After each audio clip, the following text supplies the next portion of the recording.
Hi friends, welcome to All by My Shelf. I'm Miss Rachel and it's so nice to see you. Today I've got great news because you are invited to a royalty party. 5 YA and middle grade authors are here to talk to you about the concept of royalty and what it means for their books. Those authors are Sayantani Dasgupta, Roseanne A. Brown, Debbie Rigaud, Audrey Coulthurst, and Sarah Henning.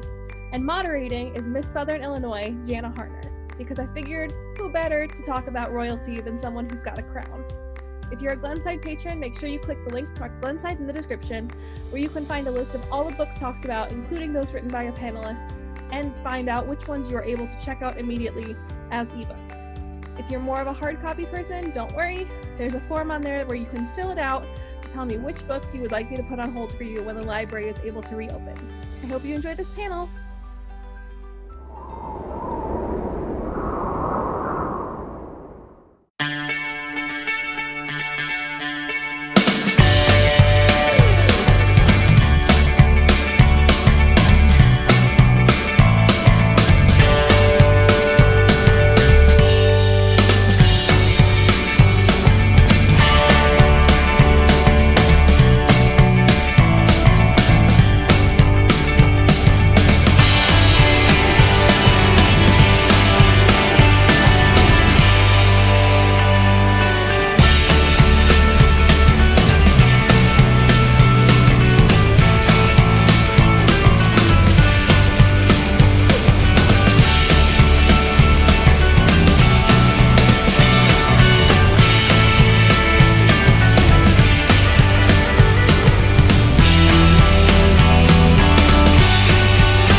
Go for it.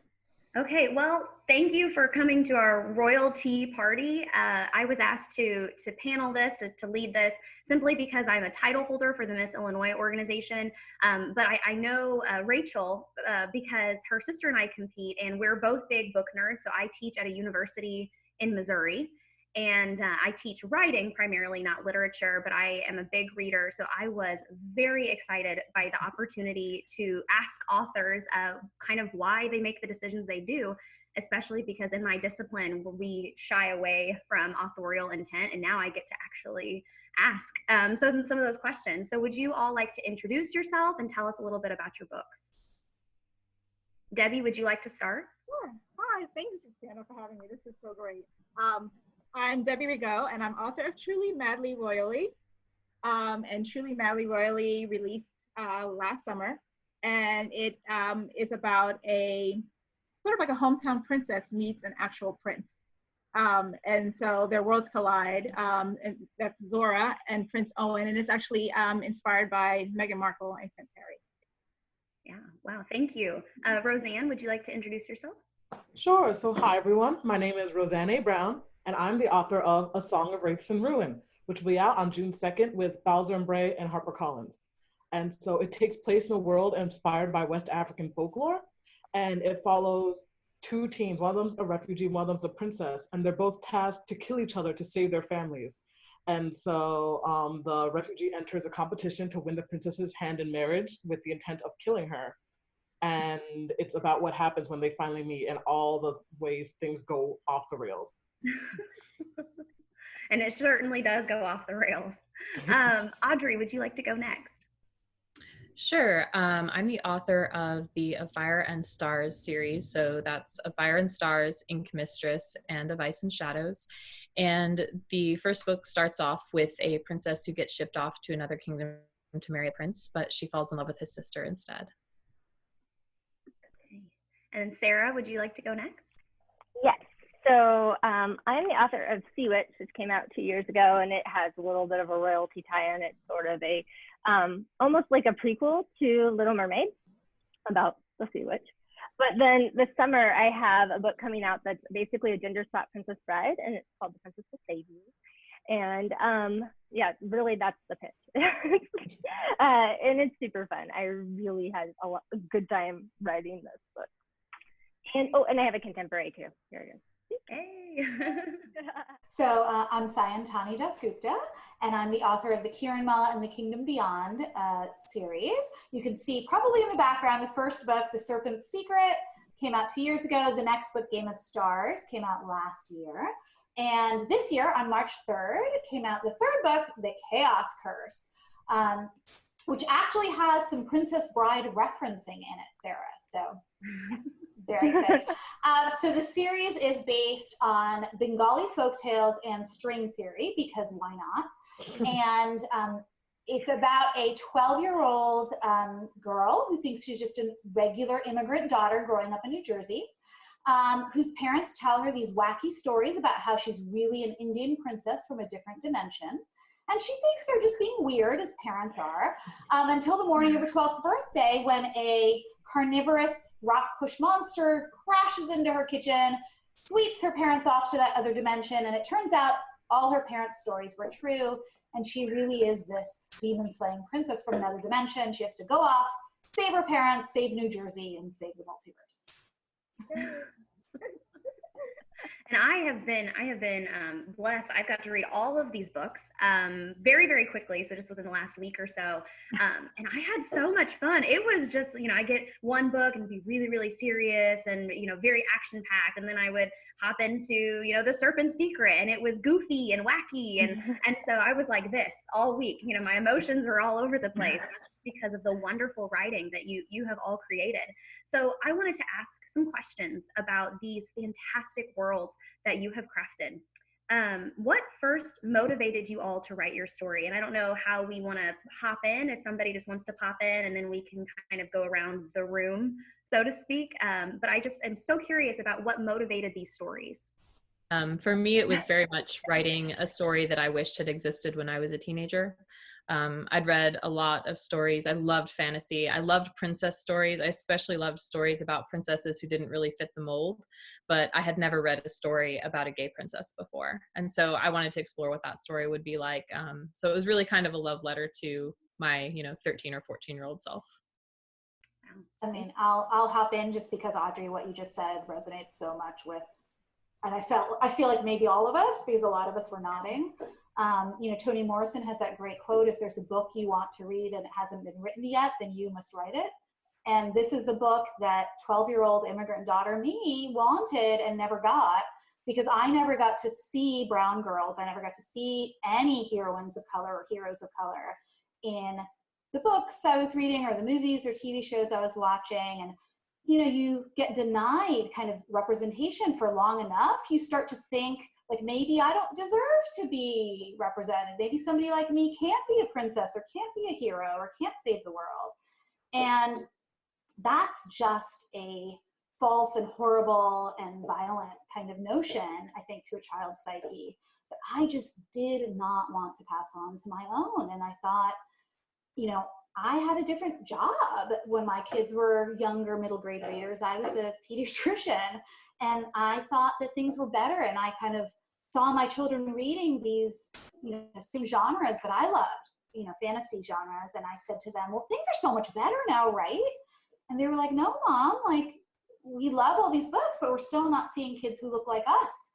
And so that was my motivation. It was just to make like one more positive, joyous mirror out there in the world so that other kids didn't have the same experience that I did.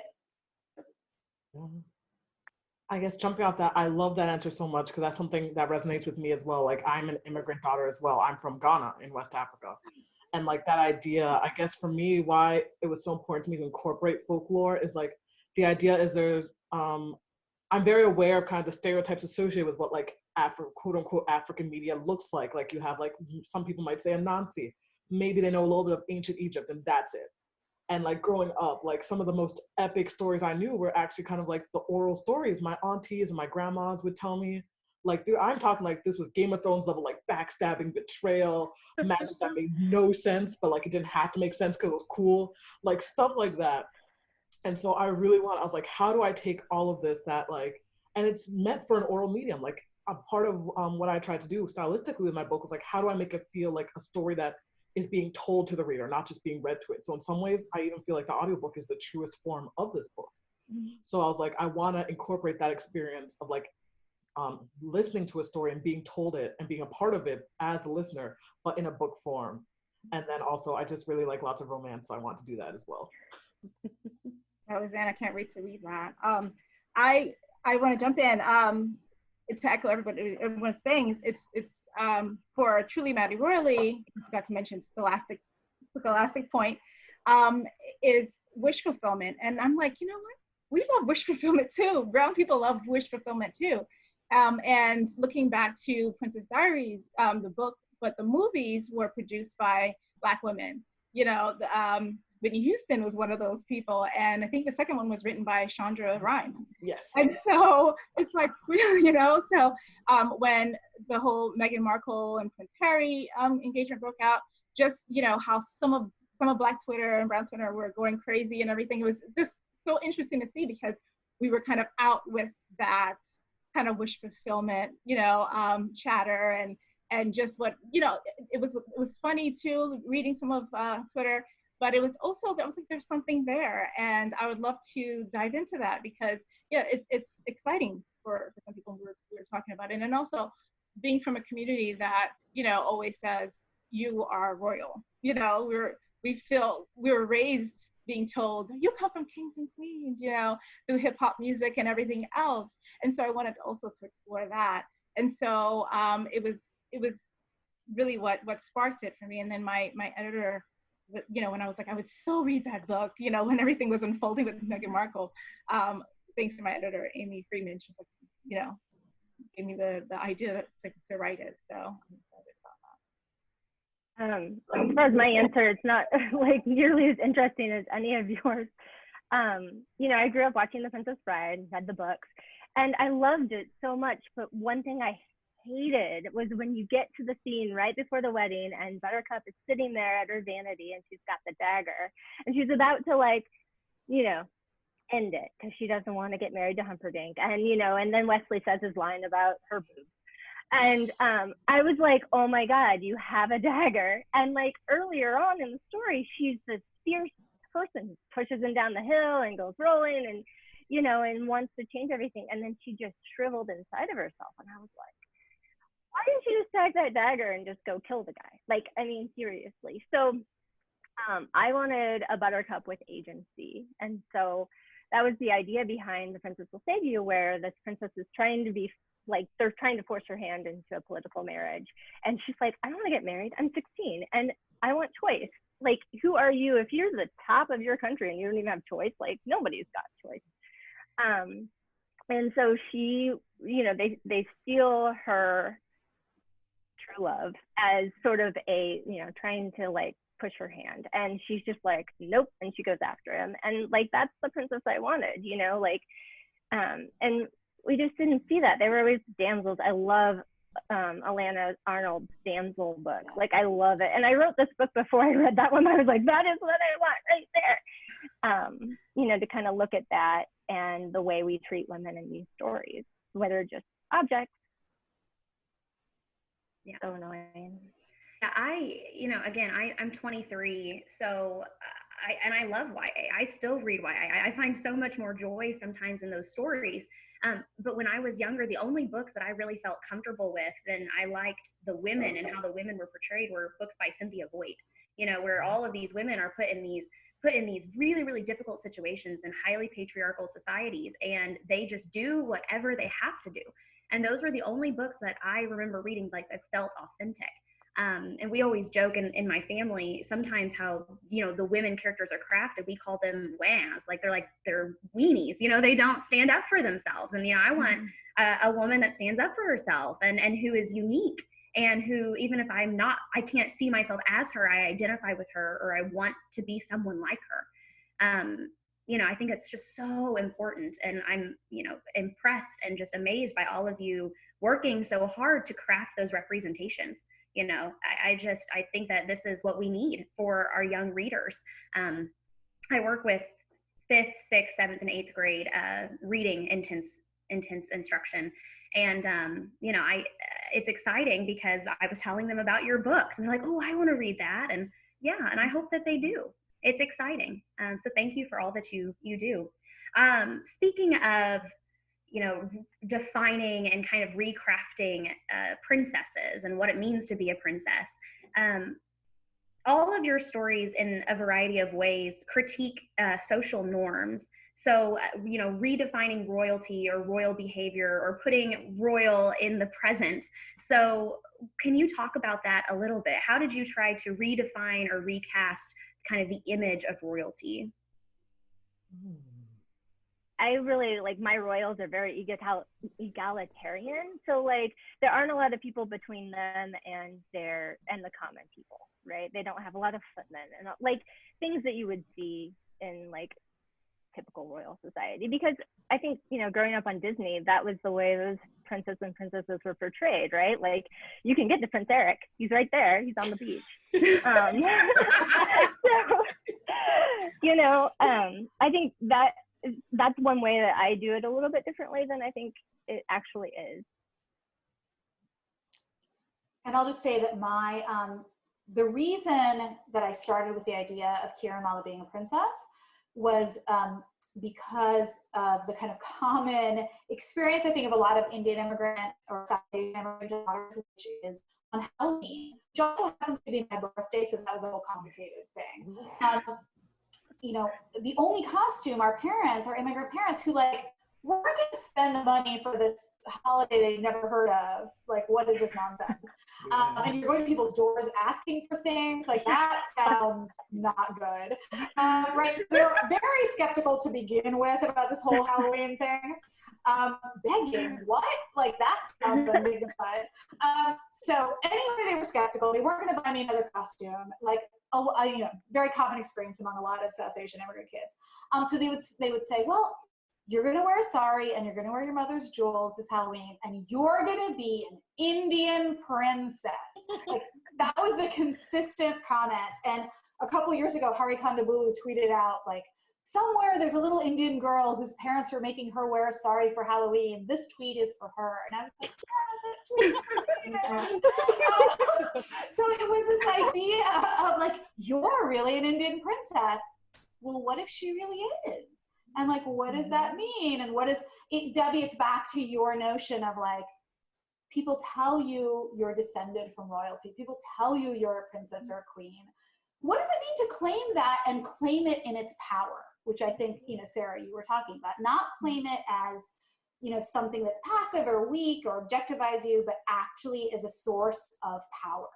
And what if, by going back and discovering all of who you are, including your cultural identity, including your royal identity, what if that's what makes you a superhero, right? And so that was kind of the idea that I started with. Ooh. And I guess to piggy off that, I love that notion of power and how you choose to claim it. Because I think with the Song of Wraiths and Ruin, the way I chose to approach royalty was more the idea of kind of power and where people think it resides. You have that quote in Game of Thrones where they're who has more power, the priest, the rich man, or the king, that. And so I really want to play around the notion of this world where the hands of power have been changing so often, for 1,000 years. And both characters, in ways they understand, they don't understand, have come from very powerful lineages in very different ways. But they also come from lineages who got power in very, very bad ways. I'm talking genocide, oppression level bad ways. And so there's this idea how do you claim power which came from a bad place, which came from something that you don't personally condone, that you didn't do, but it's also the only power available to you. How do you move forward with that? And so I think part of working with a royal character there is you really, plus also get to a chance to have a young person who is in a position where their actions actually do really matter. And everyone's actions matter all the time, but in the sense of they do something and there's an immediate reaction. There's immediate visible change that happens when your character is a princess versus say a random farm boy, as much as I love random farm boys. So really getting a chance to write a character who she makes a decision and it ripples out throughout the entire kingdom, and there are real consequences. Watching her wrestle with that and watching her come into that was something I found very fascinating to work with. I love that, Roseanne, because I grappled with the same thing, especially because in this story, Prince Owen is from a fictional European country, but it's European country, it's European royalty. And I'm how do I handle this when, they're complicit in a lot of, horrors that have affected someone like my main character, Zora, who's African American. And so I was like, I wanted to definitely show that, although, I was raised with a diet of like Disney princesses, and yes, I love Princess Bride as well, love. But I also wanted to sort of talk about another type of royalty, one that we mentioned about, your community sort of saying to you that you're royal, but also instead of being born into it, just sort of, building up a role in the community that is so significant that I know in some Ghanaian cultures, my husband's family's from Ghana, they bestow the honor as an honorable, sort of an honorable royalty. They give you the honorable royalty. So that's why she's sort of crowned, hometown princess somewhere in the story, because I wanted to sort of like just shore up so that although she's the girl next door and he's the royal, it's, the balance there is that, she has this platform, she's lifted up because of her actions by her community.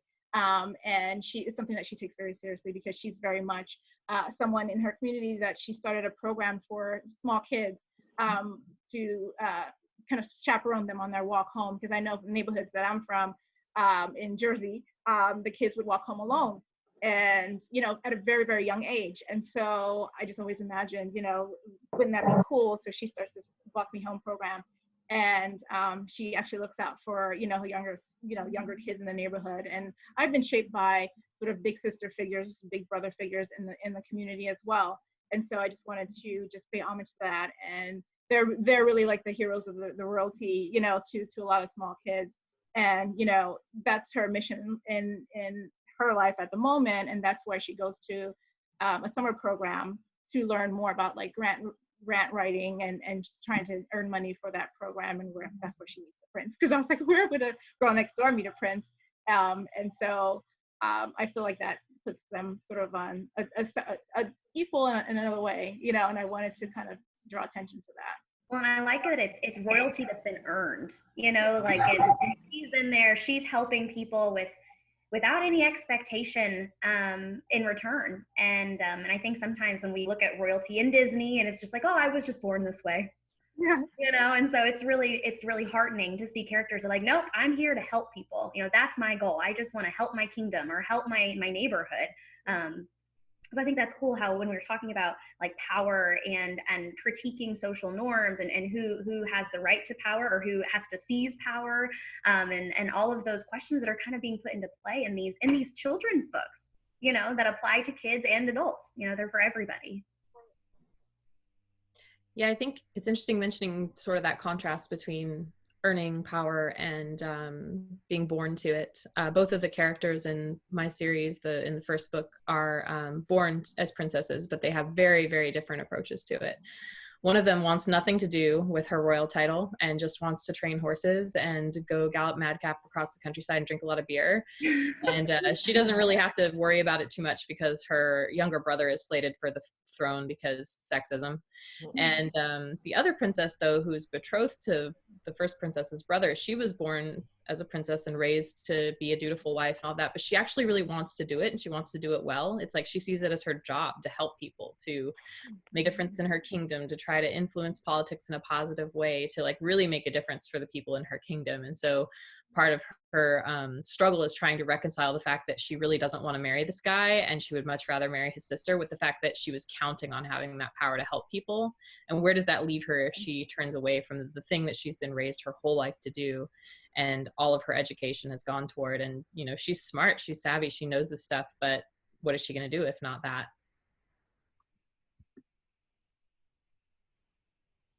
Okay, well, another question that I had for all of you is when you're thinking about these social injustices, do you walk into a story going, this is what I want people to take away? Do I want them to take this truth away, or to recognize and see these things or cast them into their own lives? Or is it more, I want to write a really cool story and hey, this is an opportunity? How does that order, I guess, happen from your point of view as a writer?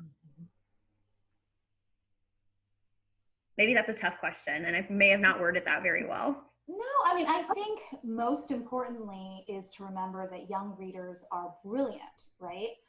They are brilliant, and but they also like are not gonna couch their opinions in a bunch of pillows and sugar and hearts and whatnot. Like they're gonna tell you as it is, and they're gonna see right through the nonsense, and they're gonna see if you're trying to lecture at them. And so I think for those of us who are trying to provide alternate images, for instance, like all of us are writing about royalty, if we are trying to in some way reframe and remold and re-narrate what it means to be a princess, say, I think we have to start with a cracking good story, right? Because a young reader needs it and deserves it, and is going to see right through it if it's a big old lecture and it's not a cracking good story, right? And then I think within that and through your characters and through the voice of your characters, I think, you know, your politics or your worldview or what you're trying to say is going to shine, but I think it has to be a cracking good story. Mm-hmm. And I feel like, you know, all readers, but particularly young readers, like we owe them that. We owe them that. And in the same way, I think Debbie and Roseanne and Audrey, to some extent, you were talking about kind of wanting to see certain kinds of, and Sarah as well, wanting to see certain kinds of princesses and not getting to, right? Empowered princesses, lesbian princesses, right? But brown princesses, right? But let's do it and then give our readers like the best story possible to do it with, I think. I agree. Yeah? Yeah, agree. Yeah, I think, you know, sometimes you're right. You don't want to be lectured to as a reader, and sometimes when you set out to do something because you're passionate about it, you know, I hear a lot of writers, you guys might agree, like your character has, you know, shapes up in a different, like it has, you know, like you're writing one way, because I remember saying for a character I wrote in another rom-com, I was like, well, she's afraid of confrontation. And then later my editor was like, she's a volleyball player. Why would she be afraid of competition? And I'm like, well, I'm sorry, that's me. You know, like, no matter like what you're trying, like this is an extension of me. The character comes out the way, you know, like the character tells you how they want to be written after a while. Like, you know, I you know, I might set out in one direction and then it kind of veers this way. But ultimately, yes, to write the story, I'm like, you know, wish fulfillment, Meghan Markle inspired, a hometown princess, you know, yeah, I start there. But as the story unfolds, even if I have an outline and, you know, it's, I always leave a little bit of room for the surprises. And then it helps me sort of just let go a little bit of all those, you know, the mission that I'm holding on to for just a little, and then I just kind of let it breathe and get back to and see how the character is shaping up. But definitely for this girl Zora, I just thought about, you know, community-minded people, and I interviewed some of my friends who sort of are people who make things happen in their neighborhoods. It's just a natural way. The impulses. I was interested in their impulses and what makes them, what triggers them to kind of walk up to a stranger and come up with a great idea and then get that person involved. And so I did add some of those elements into Zora's character for sure. But yes, I try to just sort of immerse myself in the story, and try not to hold too much. I'm like, but I want them to know this and I want them to know that, you know, you know, because I really wanted people to know that some of these neighborhoods, like I was, you know, it's not what you see on the news. There's love there, there's joy there, and it does hopefully come across. But, you know, I have to kind of like cry my hands off of, you know, what it is that's really like, you know, what I believe is what's drawing me to write the story. And then I leave room to discover what else is amazing about it. And that, like you said, is the story behind it, the storytelling. For me, I had some strange feedback from an agent pretty early on when I was first trying to sell my book. And one of the choices that I made in my manuscript is very deliberate, and it was to have there be no homophobia, because I didn't really want homophobia to be the problem. Like, there are enough books in which homophobia is the problem. And so one of the agents that I had submitted to had asked me for a revise and resubmit, and he really, really wanted me to make the book homophobic. Because he really thought that it would raise the stakes, like it would make it harder for the princesses to be together, and it would give them another obstacle. And it's like, I see that.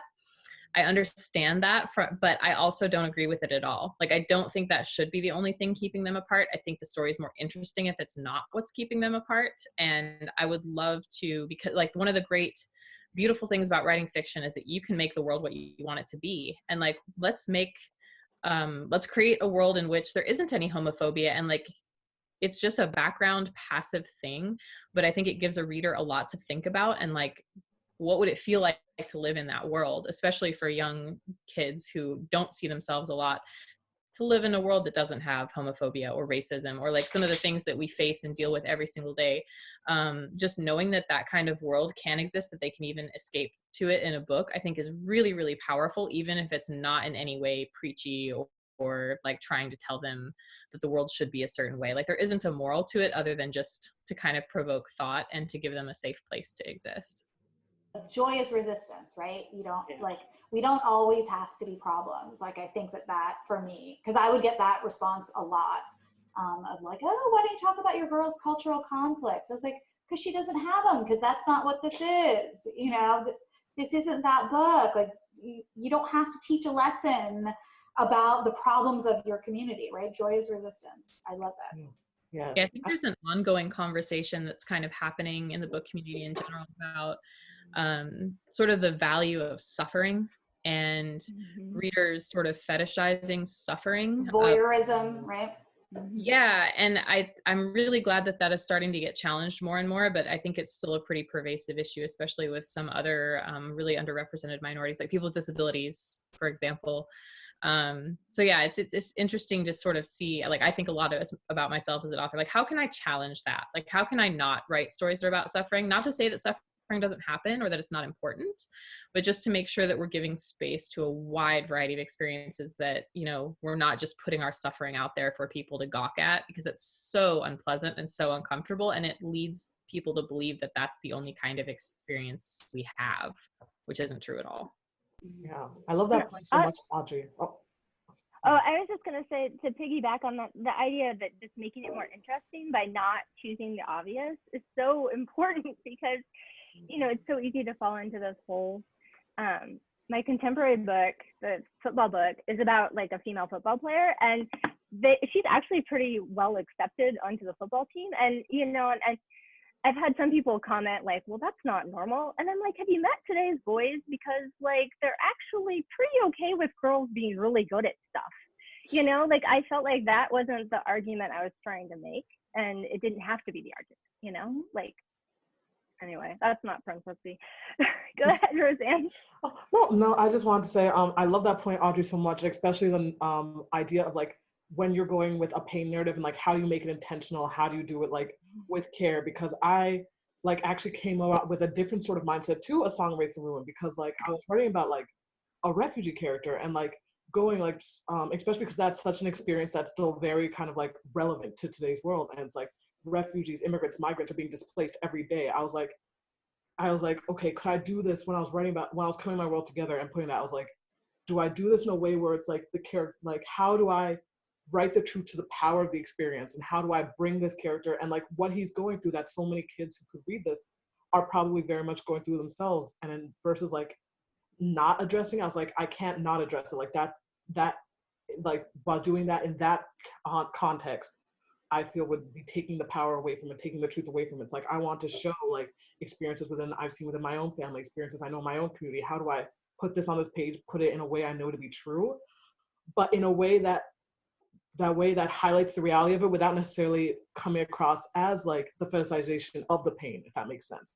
Like, it's not like oh, look, he's so sad, he has no home. At least that's not how I tried to get across, but like, this is his reality. This is what he deals with. When he enters a new space, this is what he's considering. And like, that's the truth of how this character sees the world. And so kind of like, in a way of figuring out how do I navigate that in a truthful sort of way, and really bringing this, because it is a very painful experience to be going through.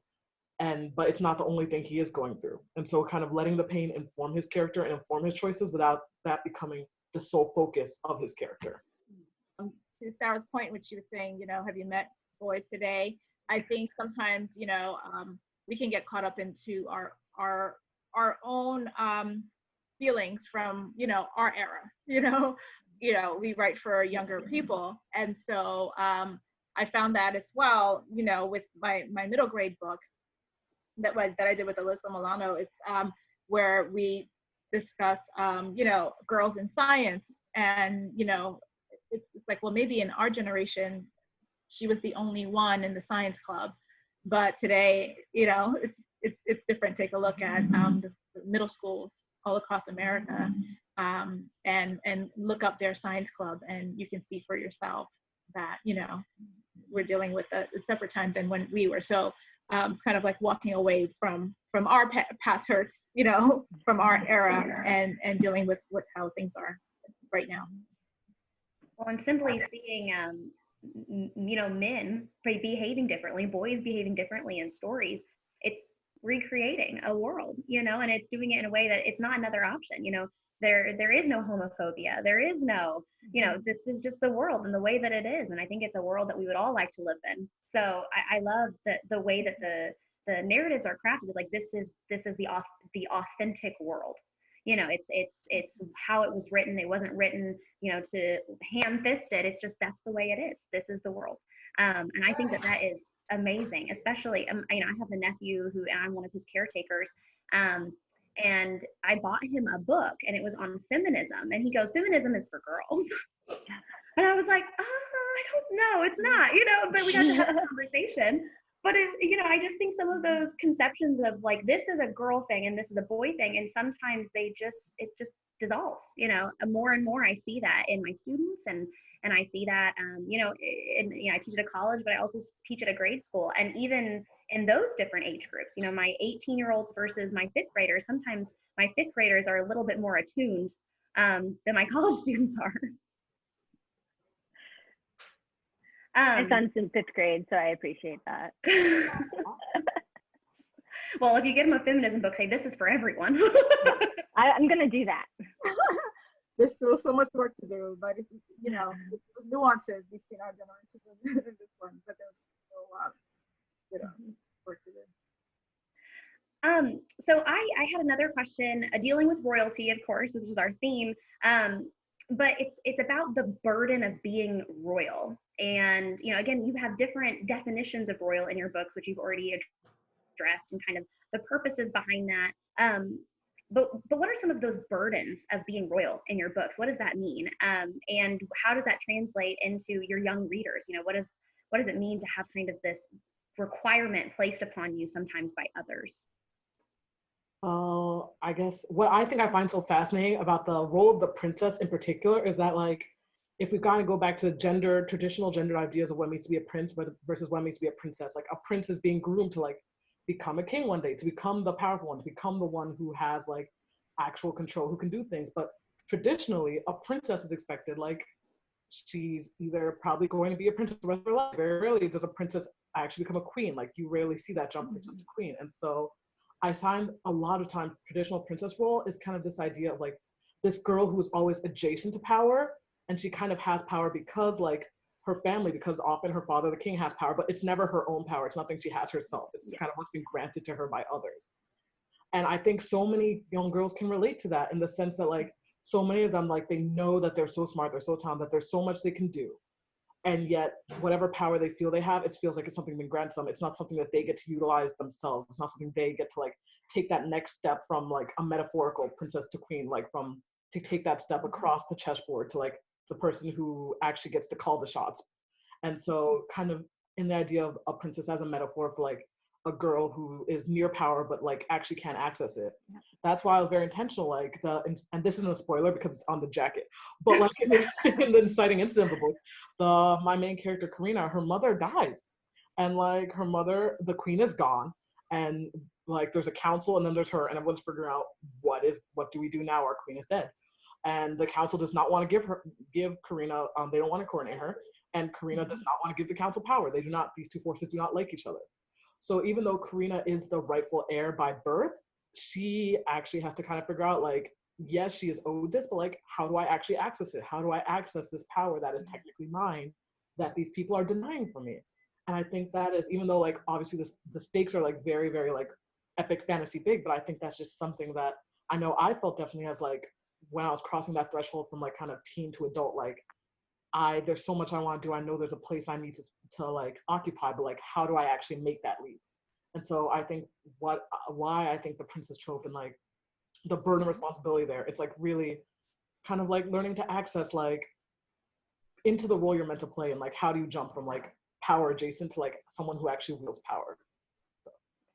Oh my God, you just like, yeah. So the setup actually in The Princess Will Save You is very similar, where the first chapter, the king dies, and then the princess is actually in the setup where they haven't seen it in 1,000 years, where she must marry to get her power.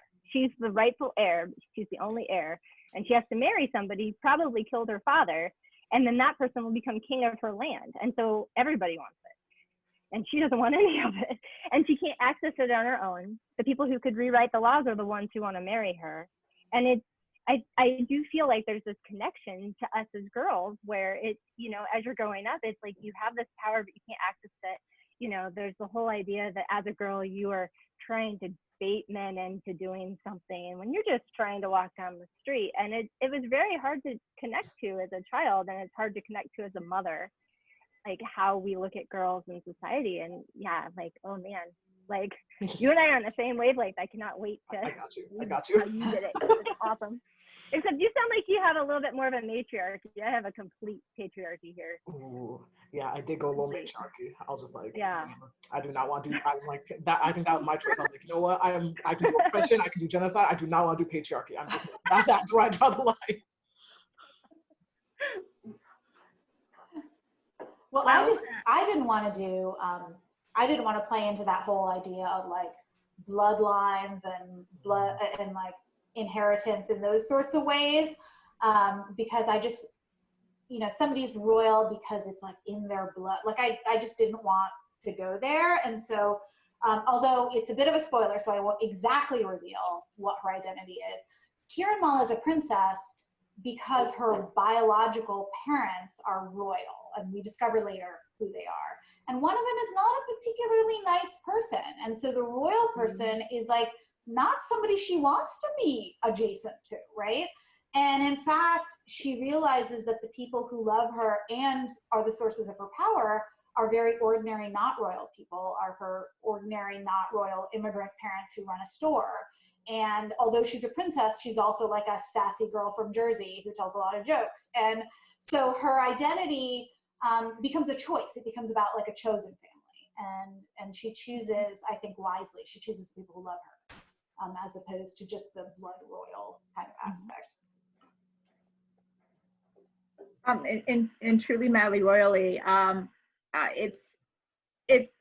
think it follows a lot of the trends where instead of dying to be part of the royal family or dying to, you know, to be accepted by royals, it's almost like a burden to date somebody royal who has like this media circus following them, and you know, you know, it's sort of like, you know, being young and wanting to make your mistakes without, you know, everyone watching it and reporting on it. You know, Zora, the main character Zora is at a place where she's figuring a lot out, and you know, she'd like, you know, the privacy and the space in order to do that.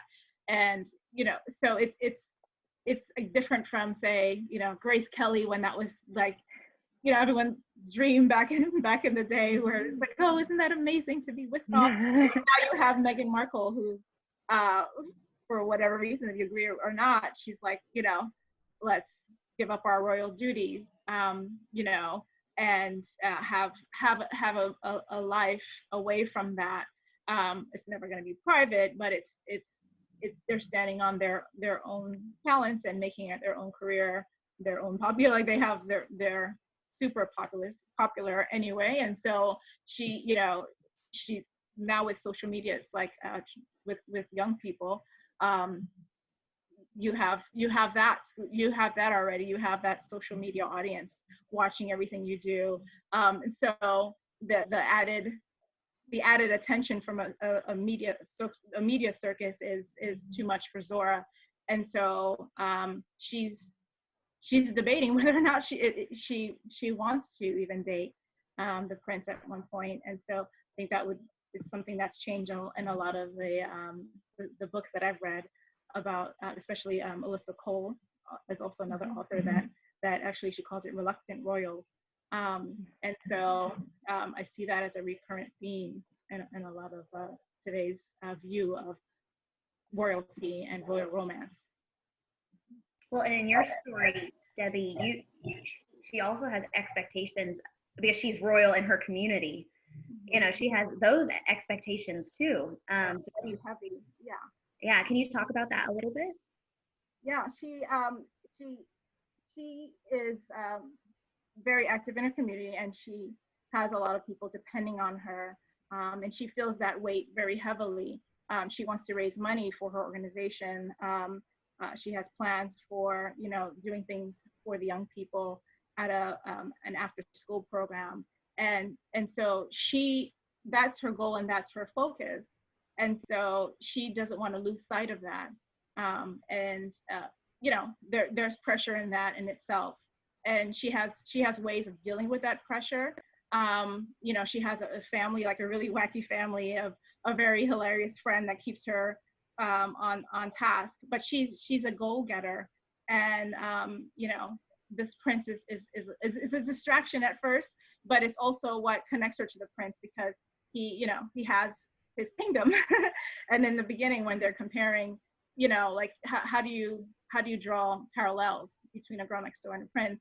Well, the parallels that is they both have this pressure to fulfill a role, and that's where they connect. Okay, thank you. So my last question, are we out of time, Rachel? Can you like shorten this question as much as you possibly can, and everyone give like minimized answers? Okay. I have a question about all of your writing processes.